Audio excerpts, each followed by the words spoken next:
அசுரர்களின் குரு சுக்கிர பகவானை அதிபதியாக கொண்ட ரிஷப ராசிக்காரர்களுக்கு வணக்கங்க. பொதுவாக ரிஷபம் அப்படின்னாவே தெளிவான சிந்தனையும் உறுதியான எண்ணமும் கொண்டவங்க. இதோட புத்தி சாதுரியத்தோட செயல்பட்டு நினைச்சதை சாதிக்கணும்னு வளம் வரக்கூடியவங்க. துணிச்சலாக செயல்பட்டு சாதனை படைக்கூடிய எண்ணங்களுக்கும் சொந்தக்காரங்க. ஸோ இதெல்லாம் வச்சு பார்க்குறப்ப ரிஷப ராசிக்காரங்கனாக்க ரொம்ப உறுதியானவங்க போலையே, யாராலையுமே இவளை ஏமாற்ற முடியாதே அப்படின்னு கேட்டிங்கன்னா அதுதான் இல்லை. ரிஷபம் இதெல்லாம் இருந்துமே பாசத்திற்கு அடிபணிந்து பல வகைகளில் தான் தலையை கொண்டு விட்டு இந்தா வெட்டிக்கோன்னு சொல்லி தலை குனியக்கூடியவங்க இவங்க தான் இருப்பாங்க. எத்தனை உறவுகள் எத்தனை அசிங்கப்படுத்தி எவ்வளோ அவமானப்படுத்தி ஒதுக்கி வச்சு அழிஞ்சு போகணும்னு சொல்லிட்டு சூழ்ச்சிகளே பண்ணாலையும் பரவாயில்ல, திருப்பி ஒரு வார்த்தை கூட பேசாம தலை குனிஞ்சு நின்று அவங்க செய்யக்கூடிய கெட்டதையும் ஏத்துக்கிட்டு, ஆனா எப்பவுமே அவங்க நல்லா இருக்கணும், அவங்களுக்கு நல்லது செய்யணுன்ற துடிப்போட வாழக்கூடிய ரணரணமான வாழ்க்கையிலுமே மற்றவங்களுடைய சந்தோஷத்திற்கு வழிகாட்டக்கூடிய ரிஷபராசி. கேட்கவே ரொம்ப கஷ்டமா இருக்கு இல்லைங்களா? எவ்வளோ வழிகளை தான் மனசுக்குள்ள சுமந்துகிட்டு இருக்காங்க தெரியுமா? வெளிப்படையே ஒரு வார்த்தை பேச முடியும், மனசுக்குள்ள 1000 குமுறல்கள் அப்படியே வந்துட்டு அமுத்திக்கிட்டு இருக்கு. பார்க்குறவங்க எல்லாருக்குமே நான் சுயநலவாதின்னு தெரியுதே கடவுளே, ஆனால் உள்ளக்குள்ள நான் எவ்வளோ விஷயங்களை மறைச்சிக்கிட்டு மற்றவங்களுக்கு நல்லதை மட்டுமே வெளிப்படுத்துறதுனால நான் எதையோ வந்துட்டு பெருசாக அமுக்கி வச்சிட்டு இருக்க மாதிரி பார்த்துட்டு இருக்காங்களே. ரிஷபத்துடைய மனக்குமுறல் இதுவாக தானே இருக்கு. அது ஒரு படம் இருக்கட்டுங்க, யார் என்ன சொல்ல நீங்கள் செவி சாய்க்காதீங்க. பட்ட கஷ்டங்கள் எதுவாக இருக்கட்டும், நாளும் பொழுதும் நல்லதாக அமையறதுக்கு இந்த ஆணி மாதம் உங்களுக்கு துணை வருது. அதாவது விசுவாவசு வருடம். மிதுனராசிக்கு சூரிய பகவான் வரக்கூடிய மாதம் இந்த ஆணி மாதம். இந்த மாதத்தை பொறுத்துக்கு ரிஷப ராசிக்காரங்க லக்கி பாஸ்கராக மாற போறீங்க. தொட்டதெல்லாம் பொண்ணா மாறும், நிறைய பணவரவு இருக்கும், திருப்திகரமான நிறைவான வாழ்க்கையை அமையப்படுவீங்க. நினைச்சதெல்லாம் நடந்தா எப்படி இருக்கும் ஒருத்தருடைய வாழ்க்கை, அப்படி ஒரு அமைப்பு ரிஷபத்திற்கு கிடைக்க போகுது. ஒருத்தருடைய வாழ்க்கையில நல்ல உயர்வா இருக்கான், அதிர்ஷ்டத்தோட வாழ்றான், ஏகபோக வாழ்க்கை அமையுதுனாக்க குரு பகவானுக்கு அடுத்தபடியே சுக்கிர பகவானை சொல்லலாம். ஏன் குரு பகவானே தூக்கி சாப்பிடக்கூடிய அளவுக்கு உடைய அதிபதி பெயருக்கு தகுந்த மாதிரி அசூர வகையில அதிர்ஷ்டத்தை கொடுப்பார். ஸோ அப்படிதான் ஒரு சில விஷயங்கள் உங்களுக்கு அதிர்ஷ்டகரமா அமைய போகுது. ஸோ இந்த மாதத்தை பொறுத்தவரை உங்களுக்கு கிடைக்கக்கூடிய அதிர்ஷ்டங்கள் என்ன, நீங்க கவனமா இருக்கக்கூடிய இடங்கள் என்ன, நீங்க செய்ய வேண்டிய பரிகாரம் என்ன, நீங்க எதை தெய்வத்தை வழிபாடு செய்யணும், எல்லாமே தெளிவா தெரிஞ்சு. உத்தராயணத்தின் 6வது மாதம் கடைசி மாதம் ஆணி.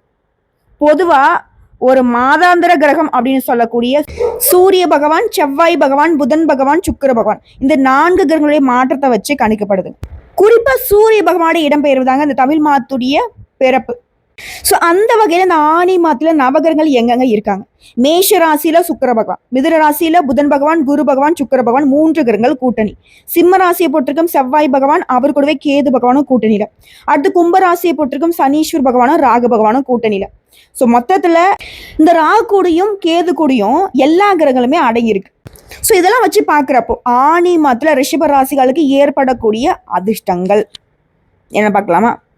கிருத்திகை, ரோகிணி, மிருகசீரிடம் 3 நட்சத்திரங்களை கொண்ட நம்முடைய ரிஷப ராசிகளுக்கு ராசியாதிபதி சுக்கிரன், உங்க ராசிநாதன் ராசிக்கு 12ஆம் இடத்துல இருக்காரு.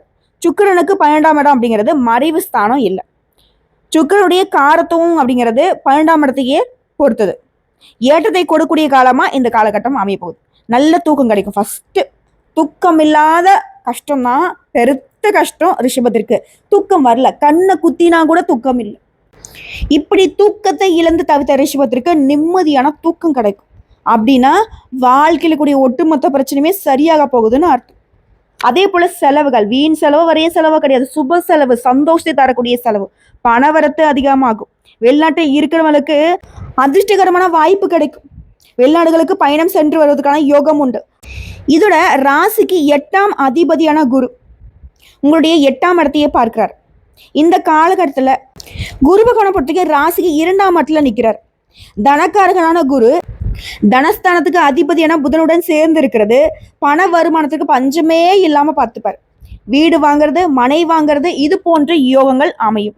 பேச்சுல நல்ல இனிமை இருக்கும், நளினம் இருக்கும், எடுத்த காரியங்கள் அனைத்திலுமே வெற்றி உண்டாகும். புதுசா வீடு வாங்குவீங்க, மனை வாங்கக்கூடிய யோகம் ஆண்கள், பெண்கள், சின்னவங்க, பெரியவங்க எல்லாருக்குமே அமையும். அதே போல ராசிக்கு 4ஆம் இடத்துல செவ்வாயும் கேதுவும் இருக்காங்க. 12ஆம் இடத்துக்கு அதிபதியே 4ஆம் இடத்துல இருக்கிறதுங்கிறது பழைய வீடு விற்க வேண்டும் அப்படின்னு நினைக்கிறவங்களுக்கு பழைய வீடை விற்கக்கூடிய யோகம் இருக்கும். அதே பழசை வித்துட்டு புதுசா சொத்து வாங்குவீங்க. அடுத்து லாபம் அப்படிங்கிறது பல மடங்கு. ஏன்னா சூரியன், செவ்வாய், புதன், சுக்கிரன் இந்த 4 கிரகங்களுடைய சேர்க்கையே இந்த மாதத்துடைய பலன்களை பெரும்பாலும் தீர்மானிக்குது. ஸோ ராசிக்கு 2ஆம் இடத்துல சூரியன் இருக்கிறார். பெரிய ஏற்றம் உண்டாகும். புதிய வீட்டின் மூலமாக பெரிய லாபம், அதுவும் மிகப்பெரிய லாபங்களை சம்பாதிக்கக்கூடிய யோகம் உண்டாகுது. தாயின் மூலம் ஏற்றம் கிடைக்கக்கூடிய காலகட்டமா இருக்கும். பணவரவுக்கு பஞ்சம் இருக்காது, திரும்ப திரும்ப சொல்றேன். அதே போல பேச்சுல நல்ல ஏற்றம் இருக்கும். படிப்புல முன்னேற்றம் ஏற்படும். செவ்வாய் பகவான் 4ஆம் இடத்துல இருக்கிறது பல்வேறு விதங்களில் நன்மைகள் கிடைக்கும். புதிய வீடு கிடைக்கிறதுக்கான வாய்ப்பு இருக்கு. கேது இருக்கிறது சின்ன சின்ன குழப்பங்களை வந்து போகும். மறையக்கூடிய வாய்ப்பு தான் இருக்கு. பெருசா கேது பகவான் உங்களுக்கு பாதிப்பு கொடுக்க மாட்டாரு. அடுத்து சுக்கிரன் 12ஆம் இடத்துல இருக்கிறதுங்கிறது ஜூன் 29ஆம் தேதி வரைக்கும் ராசிநாதன் ராசியிலேயே ஆட்சி பெற்றிருக்கிறது பெரிய ஏற்றத்தை கொடுக்கும். எடுத்த காரியங்கள் அனைத்திலுமே ஜெயம் உண்டாகும். நினைச்சது நடக்கும். நினைச்ச விஷயங்கள் நினைச்ச நேரத்துல நடக்கூடிய காலகட்டம். கலைத்துறை இருக்கிறவங்களுக்கு புதிய ஒப்பந்தங்கள் கிடைக்கும். அரசு சம்பந்தப்பட்ட ஏற்றமான காலகட்டம். சின்னத்திரை, கலைத்துறை, சினிமாவில் இருக்கிறவங்களுக்கு ஏற்றம் உண்டாகுது. புதிய வாய்ப்புகள் கிடைக்கும். வெளிநாடு செல்லக்கூடிய யோகம் இருக்கும். இதே நேரத்துல கவனமா இருக்கக்கூடிய இடம்னு பார்த்தோம்னாக்க புதன் ராசிக்கு 2ஆம் இடத்துல இருந்து 3ஆம் இடத்துக்கு போவதால புதிய முயற்சிகள்ல குறிப்பா எழுத்து கலை பணிகள்ல ஏற்றம் உண்டு. ஆனா ஜூலை 8 முதல் 11ஆம் தேதி வரைக்கும் சந்திராஷ்டம காலத்துல புதிய முயற்சிகளும் எடுக்கக்கூடாது, பயணங்களும் போகக்கூடாது. இது ரெண்டுத்தையும் தவிர்க்கிறது ரொம்ப நல்லது. அதெல்லாம் இல்லம்மா, அந்த நாட்களை நான் தவிர்க்க முடியாது, ரொம்ப முக்கியமான வேலை இருக்கு, நான் வெளியே வந்து போய் தான் ஆகணும் அப்படின்னு சொன்னீங்கன்னா அருகில் இருக்கக்கூடிய சிவபெருமானுடைய ஆலயத்துக்கு போயிட்டு பச்சரிசி நெல்லை கொடுத்து வழிபாடு செஞ்சுட்டு நீங்க போயிட்டு வாங்க, நல்லது நடக்கும். இதோட இந்த மாதம்ங்கிறத ரிஷபராசிக்கு இன்னும் கொஞ்சம் தெளிவா சொல்லணும்னா கொஞ்சம் அதிகார தோரணையோட தான் இருக்கும். அதாவது அடுத்தவங்களை முதலாளித்துவத்தோட ஆளுமை செய்வீங்க. சில பேருக்கு ப்ரமோஷன் கிடைக்கிறதுக்கு வாய்ப்பு இருக்கு. வேலையில நல்ல முன்னேற்றம் இருக்கும். வருமானம் பெருக்கும். நிதிநிலை சீரா இருக்கும். கடன் பிரச்சனை குறையும். வியாபாரத்தை பொறுத்த வரைக்கும் நீங்க கொஞ்சம் நிதானமா இருக்கணும். பார்ட்னர் கூட வாக்குவாதம் வர்றதுக்கு வாய்ப்பு இருக்கு. அதே போல வாடிக்கையாளர்களை பகைச்சு கொள்றதுக்கும் வாய்ப்பு இருக்கு. இதை 2 விஷயத்துல கவனமா இருக்கணும். ஸோ இந்த மாதிரி பாதிப்புல எனக்கு வரக்கூடாது கடவுளே, தெரியாம வார்த்தை விட்டுருணும், பயமா இருக்குன்னு சொல்றவங்க தினமும் சிவபெருமான வழிபாடு செய்து நன்மையை கொடுக்கும். ஸோ இப்போ வரைக்கும் பார்த்தது இந்த ஆனி மாதத்துல ரிஷப ராசிகளுக்கு கிடைக்கக்கூடிய பொது பலன்களை பார்த்திருக்கோம். இப்போ இதுலயே ஒவ்வொரு நட்சத்திரத்துக்குமே எந்த மாதிரியான பலன்கள் கிடைக்கும். அதாவது நட்பை கூட கற்பை போல எண்ணக்கூடியவங்க ரிஷப ராசிக்காரங்க. நட்புக்கு முன்னுரிமை தரக்கூடியவங்க. உங்களை பொறுத்த வரைக்கும் கார்த்திகை நட்சத்திரம் 2ஆம் பாதம், 3ஆம் பாதம், 4ஆம் பாதம் இந்த நட்சத்திரக்காரர்களுக்கு தெளிவான சிந்தனை, உறுதியான எண்ணம் கொண்ட உங்களுக்கு ஆனி மாதம் முன்னேற்றமான மாதம். உங்களுடைய நட்சத்திர அதிபதி சூரிய பகவான் தன குடும்ப வாக்குஸ்தானத்துல ஞானக்காரகன் குருவோட இணைவது உங்களுடைய வார்த்தைகளை தெளிவு இருக்கும். எடுத்த வேலையை நடத்தி முடிக்கூடிய வழி பிறக்கும். உங்களுடைய செல்வாக்கு அந்தஸ்து உயரப்போகுது. குடும்பத்துல நிம்மதியான சூழ்நிலை இருக்கும். உத்தியோகத்துல இருக்கக்கூடிய பிரச்சனைகள் விலக போகுது. அரசு வழியில எதிர்பார்த்த சலுகைகள் கிடைக்கும். வேலைக்காக முயற்சி செய்யறவங்களுக்கு எதிர்பார்த்த நல்ல தகவல், நல்ல வேலை அமையும். அரசியல்வாதிகளை பொறுத்திருக்கும் உங்களுடைய நிலையில உயர்வு இருக்கு. வியாபாரிகளுக்கு தொழில் மீது அக்கறை அதிகமாகும். தடைப்பட்டு வந்த முயற்சிகள் எல்லாமே இந்த காலகட்டத்தில் வெற்றியாகும். சிலருக்கு புதிய ஒப்பந்தங்கள் கிடைக்கும். உங்களுக்கு வர வேண்டிய பணம் கைக்கு வரும். புதிய சொத்து, வாகனம் வாங்குவீங்க. அதே போல சுகஸ்தானத்துல செவ்வாய் கேதுவோட இணைந்திருக்கிறது. உடல்நிலையில எப்பவுமே கவனமா இருக்கணும். சின்ன பாதிப்பு ஏற்பட்டாலும் சரி, அது உடனடியாக மருத்துவர்கிட்ட போயிட்டு பார்க்கறது சிறப்பு.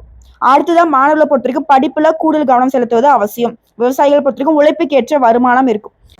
இதுல குறிப்பா ரிஷபராசி பெண்களுக்கு உங்களுடைய நிலையில இருந்த சங்கடங்கள், பிரச்சனைகள் எல்லாமே விலகி மன தெளிவு கிடைக்கும். இதோட சந்தோஷத்துக்கு குறைவு இருக்காது. இதோட கணவன் மனைவிக்கிடையே நெருக்கம் அதிகமாகும். குடும்பத்துல குதூகலம் உண்டாகும். வண்டி வாகனம் வாங்குவீங்க. புதுசா வீடு கட்டக்கூடிய யோகம் இருக்கு. பயணங்கள் மூலம் சாதகமான பலன்கள் கிடைக்கும். குடும்பத்துல சுபகாரியங்கள் நடக்கும். ஸோ உங்களை பொறுத்திருக்கும் சந்திராஷ்டமம் ஜூலை மாதம் 9ங்க. அந்த ஒரு நாள் எங்கும் கவனம், எதிலும் கவனம். இதுவே அதிர்ஷ்டம் தரக்கூடிய நாட்கள்னு பார்த்தோம்னா ஜூன் 24, 28, ஜூலை மாதம் 1, 6, 10, 15 இந்த நாட்களில் உங்களுடைய சுபகாரியங்களோட தொடக்கத்துக்கு பயன்படுத்துங்க. நல்லதே நடக்கும். உங்களை பொறுத்திருக்கும் பரிகாரம், அனுதினமும் சிவபெருமானை வழிபாடு செய்ய வாழ்க்கையில வளம் உண்டாகும். அடுத்து ரோகிணி நட்சத்திரம். புத்தி சாதுரியத்தோடு செயல்பட்டு நினைச்சு சாதிக்கூடிய உங்களுக்கு இந்த ஆனி மாதம் நன்மைகளை மட்டுமே தரக்கூடிய மாதம். தன குடும்ப வாக்குஸ்தானத்துல சஞ்சரிக்கூடிய குரு பகவான் உங்க ராசியில 6, 8, 10ஆம் இடங்களை பார்க்கிறார். எதிரிகளால ஏற்பட்ட தொல்லைகள் விலகும், வியாபாரத்துல உண்டான தடைகள் நீங்கும். இதோட எடுக்கக்கூடிய முயற்சிகள் வெற்றியாக மாறும், வழக்கு விவகாரங்கள் சாதகமா மாறும், மறைந்திருந்த உங்களுடைய செல்வாக்கு வெளிப்பட போகுது, தொழில ஏற்பட்ட பிரச்சனைக்கு முடிவு வரும், உத்தியோகத்துல ஏற்பட்டிருந்த நெருக்கடிகள் விலக ஆரம்பிக்கும். இது உத்தியோக பணிகள்ல இருக்கீங்க, மேல் அதிகாரிகிட்ட ஆதரவு கிடைக்கும். சிலர் இருக்கக்கூடிய வேலையை விட்டுட்டு வேற வேலைக்கு முயற்சி செய்வீங்க. புதிய தொழில் தொடங்கக்கூடிய முயற்சிகள் வெற்றியை கொடுக்கும். வேலைக்காக தொடர்ந்து முயற்சி செஞ்சுட்டே இருக்கீங்களா, தடைகளையே பார்த்துட்டு இருந்த உங்களுக்கு இந்த காலம்ங்கிறது யோகமான காலம். ஏன்னா அதிர்ஷ்டகாரகன் சுக்கிரனுடைய சஞ்சாரம் சாதகமா மாதம் முழுவதுமே இருக்கிறதுனால நல்ல வேளாமையும் பொன் பொருள் சேர்க்கை அதிகமாகும், தம்பதிகளுக்கிடையே இணக்கம் உண்டாகும், குடும்பத்தில் இருந்த நெருக்கடிகள் விலகும். சிலருக்கு புதிய சொத்து சேரும், சிலர் பழைய வண்டி வாகனத்தை மாத்திட்டு புதுசா வண்டி வாகனம் வாங்கக்கூடிய யோகம் இருக்கு. பெண்களை பொறுத்த வரைக்கும் உடல்நிலையில ஏற்படுத்த பாதிப்புகள் விலகுது. தனியார் நிறுவனத்துல வேலை பார்க்கறவங்களுக்கு உங்களுடைய நீண்ட நாள் கனவுகள் இப்ப நனவாக போகுது. இது மட்டும் இல்லைங்க, இந்த மாதம்ங்கிறது உங்களுடைய வார்த்தைகளுக்கு மதிப்பு கூடும், தொலைதூர தகவல்கள் நல்ல தகவல்களாக வந்து சேரும், எதிர்பார்த்த பணம் வரும், உங்களுடைய திறமைகள் அதிகமாகும், திறமைக்கேற்ற அங்கீகாரம் கிடைக்கும், உங்களுடைய செயல்பாடுகளுக்கு பாராட்டுகள் கிடைக்கும், மனசுல தன்னம்பிக்கை தைரியம் கூடக்கூடிய மாதம். இதோட உங்களுக்கு சந்திராஷ்டமம் பார்த்தோம்னாக்க ஜூலை மாதம் 10ங்க. அந்த ஒரு நாள் எங்கும் கவனம் எதிலும் கவனம். இதுவே அதிர்ஷ்டம் தரக்கூடிய நாட்கள் ஜூன் மாதம் 24, 29, ஜூலை 2, 6, 11, 15. இந்த நாட்களை உங்களுடைய சுபகாரியங்களோட தொடக்கத்துக்கு பயன்படுத்துங்க, நல்லதே நடக்கும். உங்களை பொறுத்த வரைக்கும் பரிகாரம், அனுதினமும் லட்சுமி நாராயணரை வழிபாடு செய்ய சங்கடங்கள் விலகும். அடுத்த மிருகசீட நட்சத்திரம் 1ஆம் பாதம் 2ஆம் பாதம். துணிச்சலாக செயல்பட்டு சாதனை படைக்கும் திறன் படைத்த உங்களுக்கு இந்த ஆணி மாதம் லாபகரமான மாதம். தைரிய வீரியக்காரகனான செவ்வாயும் ஞான மோட்சக்காரகனான கேதுவும் சுகஸ்தானத்துல சஞ்சரிக்கிறது உடல் நிலையில இருந்த சின்ன சின்ன சங்கடங்களை ஏற்படுத்தி வந்தாலும் தன குடும்ப வாக்குஸ்தானத்துல சஞ்சாரம் பண்ணக்கூடிய குரு அதிர்ஷ்டகாரகன் சுக்கிரனும் உங்களுடைய நிலையில முன்னேற்றத்தை ஏற்படுத்துறாங்க. ஓகேங்களா, இதோட தடைப்பட்டு வந்த வேலைகள் எல்லாமே ஒவ்வொன்றா நடத்தி முடிச்சுப்பீங்க. இழுபறியாக இருந்த கோர்ட்டு கேஸ் வழக்கு விவகாரங்கள் உங்களுக்கு சாதகமா முடியும். தொழிலில் ஏற்படுத்த போட்டிகள் மறைமுக எதிர்ப்புகள் விலக போகுது. நினைச்சதை நீங்க சாதிக்கூடிய காலமா இந்த மாதத்தை சொல்லிக்கலாம். இதோட ஜீவனஸ்தானத்துக்கு குருவுடைய பார்வை இருக்கிறதுனால தொழில முன்னேற்றம் அடைவீங்க. உத்தியோகத்துல ஏற்பட்ட பிரச்சனைகளுக்கு முடிவு வரும், வியாபாரத்துல லாபம் அதிகமாகும், புதிய முயற்சிகள் கூட வெற்றி கொடுக்கும்.